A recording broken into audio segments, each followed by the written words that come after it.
Seja bem-vindo ao nosso canal de estudos bíblicos. Seguimos com a nossa série sobre doutrinas bíblicas, razão da nossa fé. E hoje o nosso tema é salvação e eleição. Importante você ter em mãos a sua Bíblia para juntos lermos algumas passagens. E importante também pedirmos a Deus para que nos oriente nesse estudo. Nosso Deus, nós te pedimos que tu estejas conosco durante todo esse estudo, nos orientando para que possamos entender a tua palavra e que tu nos ajudes a colocar em prática aquilo que viermos a aprender. Em nome de Jesus, amém. Um ponto inicial que eu gostaria de abordar nessa introdução é que o conceito de liberdade é algo intrínseco à natureza humana. A liberdade em suas expressões tem sido buscada, desejada e mesmo exigida. E uma das manifestações mais relevantes da liberdade é poder fazer escolhas. As pessoas querem escolher o que comprar, eleger seus dirigentes, externar suas opiniões, querer vir, ir e vir. Querem ter a liberdade de adotar o seu modo de vida, adotar a sua religião e dispor sobre o que fazer de suas existências. Sobre o aspecto da doutrina cristã, o ser humano é livre para escolher seu caminho. Não quer dizer, porém, que todos esses caminhos são bons e corretos, mas tão somente que as pessoas são livres para escolhê-los, assumindo, obviamente, as consequências decorrentes disso. Não apenas as pessoas fazem escolhas, mas Deus também faz escolhas. A partir dos relatos do Antigo Testamento, aprendemos, por exemplo, que ele escolheu formar o povo de Israel e fazer um pacto, fazer uma aliança com eles. E isso começa com a chamada de Abraão. Israel foi escolhido para ser o povo através do qual o Messias haveria de vir. E a escolha de Israel teve um objetivo de serviço. Essa escolha foi uma iniciativa de Deus livre e soberana, baseada na sua graça, e não nos méritos de Abraão ou nos méritos do povo que ele escolheu. Dentro do seu pacto com Israel, além de Abraão, Deus escolheu ou elegeu outros indivíduos para realizarem missões específicas. Alguns exemplos de pessoas que Deus chamou ou elegeu, podemos citar Moisés, Davi, Salomão, diversos outros reis e profetas. Quando chegamos no Novo Testamento, novamente encontramos Deus escolhendo ou elegendo pessoas, tais como os 12 discípulos de Jesus, o apóstolo Paulo e outros personagens bíblicos relevantes do Novo Testamento. No próximo quadro, nós entramos no aspecto da salvação no Antigo Testamento, onde Deus é visto como alguém que redime. Existem duas palavras interessantes que se conectam à salvação: remir e redimir. São palavras encontradas tanto no Antigo Testamento quanto no Novo Testamento e que se conectam à salvação. Salvação, remir ou redimir são palavras conhecidas e que são bastante usadas no contexto cristão, mas nem sempre elas são bem compreendidas. O não crente fica perplexo quando alguém lhe diz que ele precisa ser salvo. A pergunta natural que surge é: mas salvo de quê? Já a palavra remir tem a ver com remissão, enquanto que redimir tem a ver com redenção. Vale notar que nem sempre as pessoas sabem que essas palavras têm a ver com resgate. Remir, redimir, significa resgatar ou obter um perdão oneroso. Esse tipo de perdão, o perdão oneroso, é aquele que, para ser obtido, exige um esforço ou um empenho de alguém. No Antigo Testamento, Deus era conhecido como o Redentor de Israel porque ele libertara o seu povo da escravidão no Egito e porque podia resgatá-los, os israelitas, de suas iniquidades. Êxodo 6, capítulo 6, verso 6 e Salmo 138 nos falam sobre isso. O exemplo de Salmo 138, ele diz que é ele, se referindo a Deus, é ele quem redime Israel de todas as suas iniquidades. E lá em Êxodo 6, 6, nós lemos o seguinte: portanto, diga aos filhos de Israel: eu sou o Senhor, vou tirá-los dos trabalhos pesados no Egito, vou livrá-los da escravidão, vou resgatar vocês com braço estendido e com grandes manifestações de juízo. Da mesma forma que Deus era o redentor de Israel, no sentido da nação, do povo, do conjunto, ele era tido também como redentor de um israelita individualmente. Lá em Salmos 103, do verso 1 a 4, mostra esse conceito de redenção sendo aplicado a um caso individual. E eu convido você para abrir a sua Bíblia comigo para nós lermos esses versículos, 4 versículos. Salmo 103, 1 a 4 diz o seguinte: bendiga minha alma ao Senhor, e tudo que há em mim bendiga o seu santo nome. Bendiga minha alma, ó Senhor, e não se esqueça de nenhum só de seus benefícios.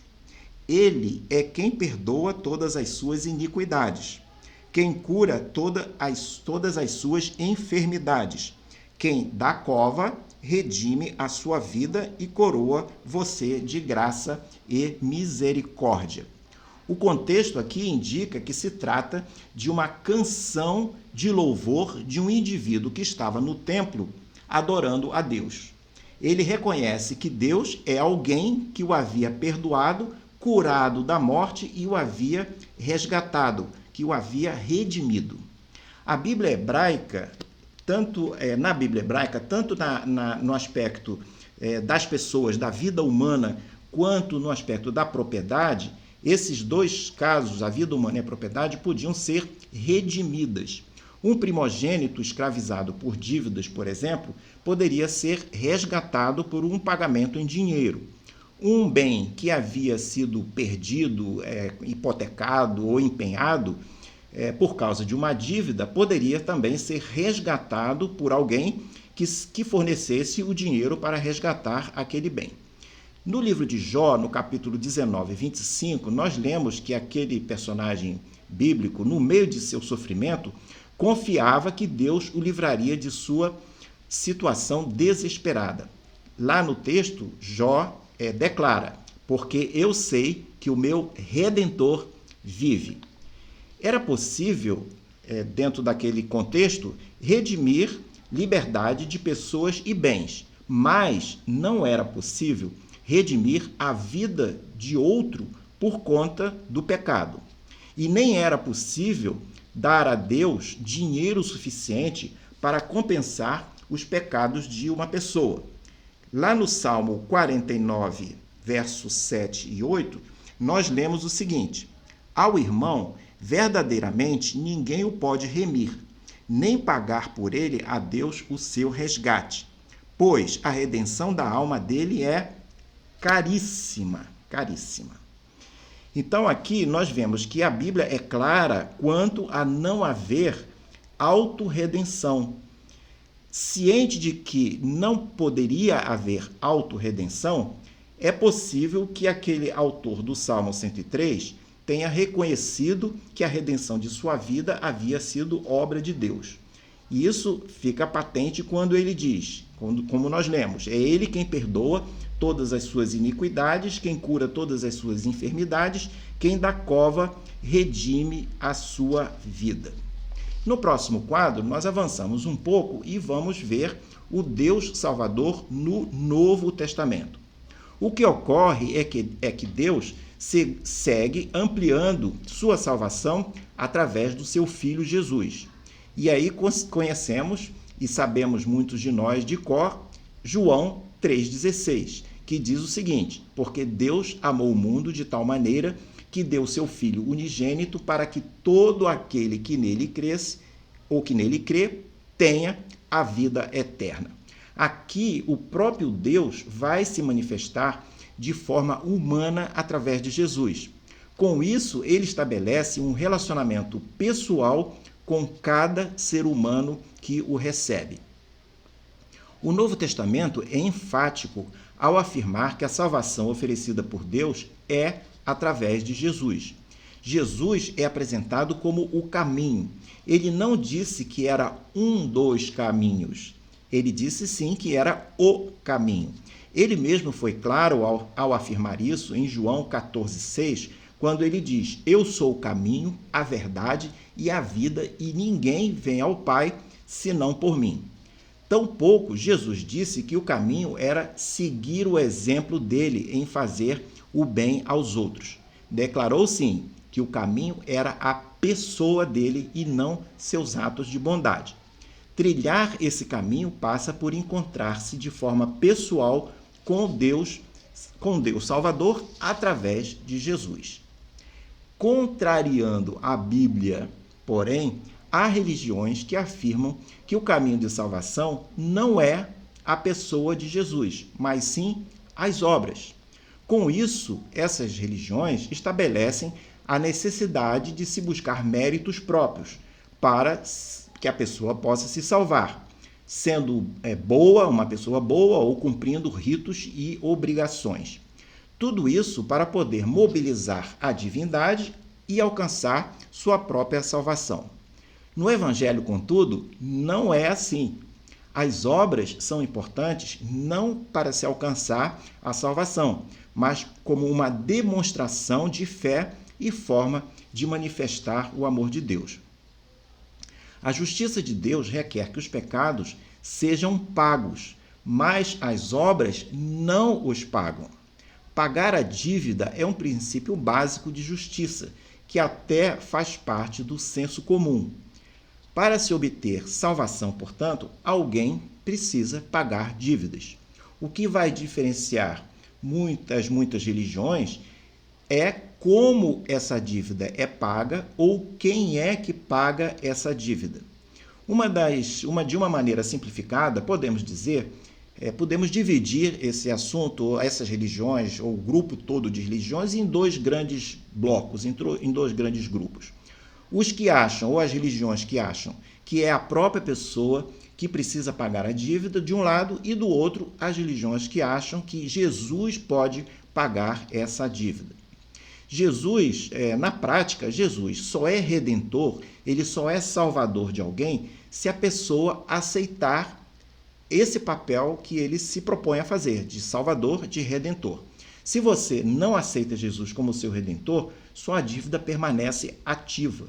E se você acha que suas obras serão suficientes para lhe salvar, você, na prática, está desprezando o sacrifício de Jesus, dizendo, de certa forma, que o que ele fez na cruz foi inútil. Porque se você tem que fazer alguma coisa para completar ou para realizar a sua salvação, o que ele fez na cruz não foi suficiente, ou não foi útil o suficiente, ou foi inútil de alguma forma.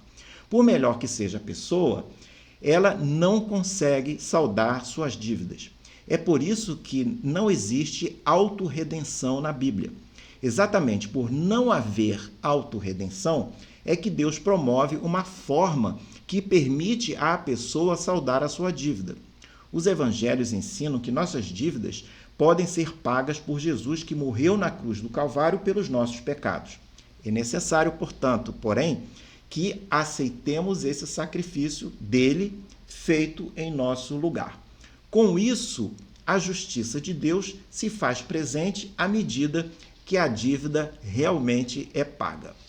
No próximo quadro, temos uma questão muito interessante. Predestinados ou livres para escolher? É verdade que Deus elege pessoas para certos propósitos, mas isso inclui a salvação? No Antigo Testamento, nós vemos que ele elegeu um povo e pessoas, mas elegeu para quê? No Novo Testamento, o conceito de pessoas eleitas por Deus se amplia aplicando-se a crentes de um modo geral. Por exemplo, 2 Tessalonicenses 2,13 nos diz o seguinte: mas devemos sempre dar graças a Deus por vocês, irmãos amados, Amados pelo Senhor, porque Deus os escolheu desde o princípio para a salvação, pela santificação do Espírito e fé na verdade. Quando nós vamos lá em Romanos capítulo 8, verso 30, nós encontramos: e aos que predestinou, a esses também chamou, e aos que chamou, a esses também justificou, e aos que justificou, a esses também glorificou. Em 1536 surgem doutrinas tais como a da eleição e da predestinação. João Calvino, teólogo francês nascido na Suíça, propôs essas doutrinas, as quais têm ensejado debates, dúvidas e divisões dentro do cristianismo. De um lado, há aqueles que entendem que a salvação é para qualquer pessoa que aceite Jesus como Salvador, como Senhor. Do outro lado, há quem entenda que somente pessoas predestinadas por Deus é que podem ser salvas. Essa segunda linha é a linha chamada calvinista, por ter sido sistematizada por João Calvino. Essas questões têm colocado em terrenos distintos calvinistas, batistas tradicionais e outros grupos. Elas geram debates e perguntas tais como: primeira pergunta, a doutrina da eleição não seria o mesmo que fatalismo? Outra pergunta, a Bíblia estaria ensinando dupla predestinação, isto é, alguns são escolhidos para a salvação e outros são escolhidos para a danação eterna? Outra pergunta, se a salvação é baseada na eleição, de que adianta anunciar e pregar o evangelho e tentar falar às pessoas? Outra pergunta, se Deus é amor, por que ele criaria pessoas destinadas à perdição sem chances de serem salvas?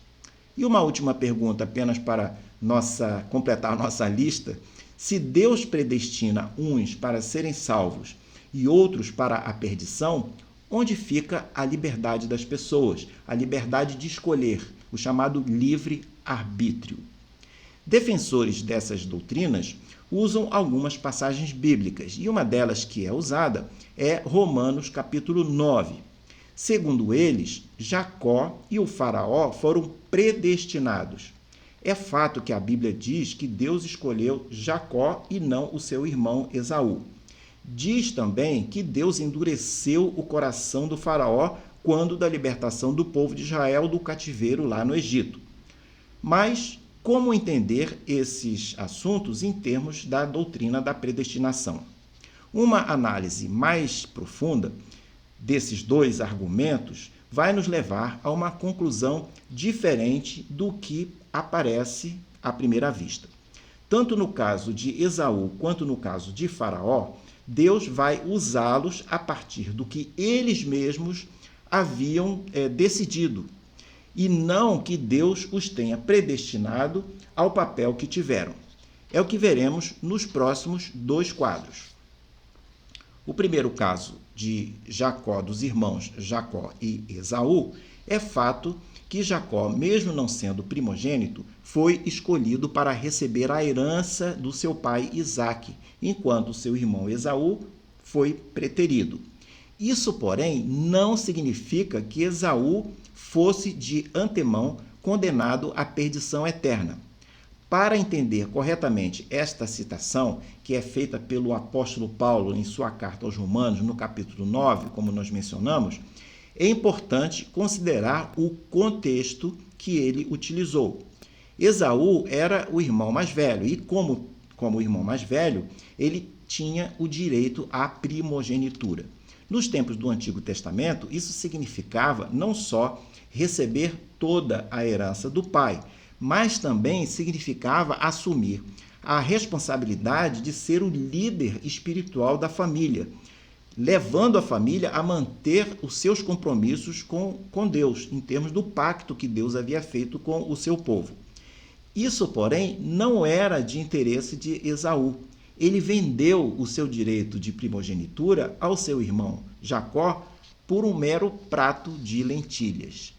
O que Deus pretendeu ensinar ao permitir esse desdobramento foi o contraste entre o que é da carne versus o que é do espírito. Ou, usando uma outra linguagem, o contraste das tradições e direitos de herança versus a graça que Deus concede.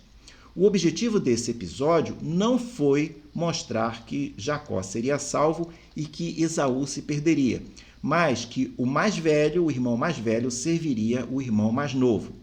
Não há registro que Esaú tenha sido salvo ou não.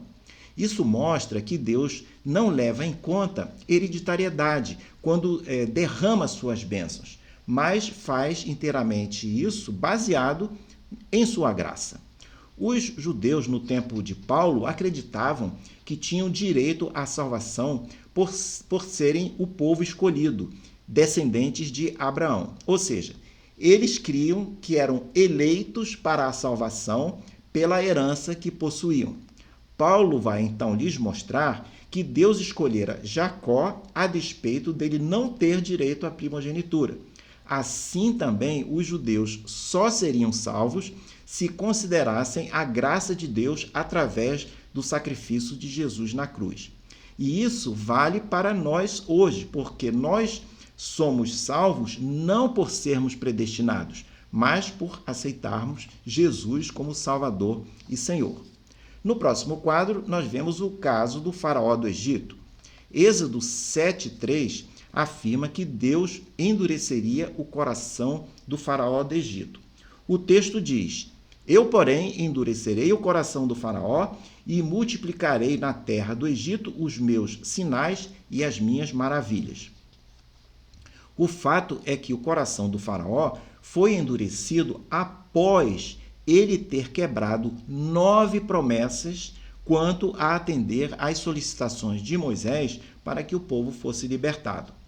Antes, nesta mesma narrativa, o rei do Egito, o faraó, já deixara transparecer suas verdadeiras intenções. Nós encontramos isso lá em Êxodo, capítulo 5, verso 2. O faraó diz o seguinte: Quem é o Senhor para que eu ouça a sua voz e deixe Israel ir? Não conheço o Senhor e não deixarei Israel ir. Deus pode fazer com que o obstinado e rebelde endureça seu próprio coração. Foi o que aconteceu aqui com o faraó. Mas isso sempre ocorre dentro de um propósito. Nesse caso, foi para permitir levar a crise ao ponto de ruptura. Que crise é essa? Era a crise de libertar o povo de Israel que estava vivendo no Egito nos últimos 400 anos na condição de escravo. Quando analisamos as Escrituras com atenção, o que encontramos é um Deus longânime e sempre pronto a mostrar sua misericórdia para aqueles que o buscarem pela fé. No próximo e último quadro, nós chegamos à nossa conclusão aqui em 3 pontos. O primeiro ponto é que Deus é soberano ao conceder graça e misericórdia a quem Ele quiser. É o que lemos lá em Romanos 9:15. Ele diz lá na parte final: Terei misericórdia de quem eu tiver misericórdia e terei compaixão de quem eu tiver compaixão. Mas note que essa verdade não vem sozinha, pois que há vários outros textos na Bíblia onde é mostrado que a misericórdia do Senhor está disponível para todos e que jamais ela é recusada a quem busca o Senhor de verdade. Mais à frente, por exemplo, nessa mesma epístola aos Romanos, no capítulo 10, nos versos 12 e 13, nós lemos: Porque não há distinção entre judeu e grego, uma vez que o mesmo é o Senhor de todos, rico para todos os que o invocam, porque todo aquele que invocar o nome do Senhor será salvo. Vou repetir: todo aquele que invocar o nome do Senhor será salvo. Em João 3,16, temos aquele versículo que mencionamos antes: Porque Deus amou o mundo de tal maneira que deu seu Filho unigênito para que todo aquele que nele crê não pereça e tenha a vida eterna. A segunda conclusão que nós podemos tirar para fechar o nosso estudo é que esses textos e outros textos não falam que somente os eleitos terão vida eterna, mas falam que todos os que crerem em Jesus de Nazaré, o Messias de Deus, serão salvos para sempre. E a terceira conclusão desse nosso estudo é que a Bíblia nos diz que Deus é amor e que Ele quer que todos se salvam. As Escrituras, do começo ao fim, foram escritas para mostrar o propósito de Deus em redimir o ser humano, dando-lhe a oportunidade de passar a vida eterna na presença do Deus eterno. Esta oportunidade é dada a todos e é dada de graça. E isso é repetido várias vezes na Bíblia. E nós aprendemos que quando uma coisa é repetida muitas vezes na Bíblia, é porque ela é muito importante. O último apelo que encontramos nas Escrituras está lá em Apocalipse 22, o último capítulo da Bíblia, no verso 17. É uma citação, é um versículo, é uma declaração simplesmente inequívoca, como nós poderíamos dizer. E eu convido você para ler comigo. Apocalipse 22, no verso 17, diz o seguinte: o Espírito e a noiva vêm.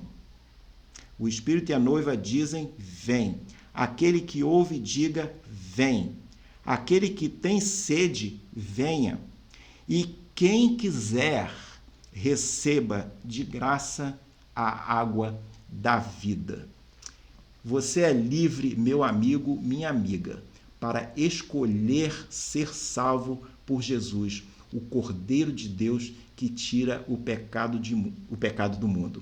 Basta você decidir aceitá-lo como seu Salvador, como seu Redentor. Ficamos hoje por aqui. Espero que você tenha gostado desse estudo. Se gostou, fale dele para os seus amigos, mande o link do estudo para que eles também possam ver. No próximo quadro, nós vemos o panorama de todos esses estudos dentro do tema que nós estamos desenvolvendo de doutrinas bíblicas, razões da nossa fé. Deixo com você um grande abraço. Agradeço a sua audiência e espero vê-lo em uma próxima oportunidade.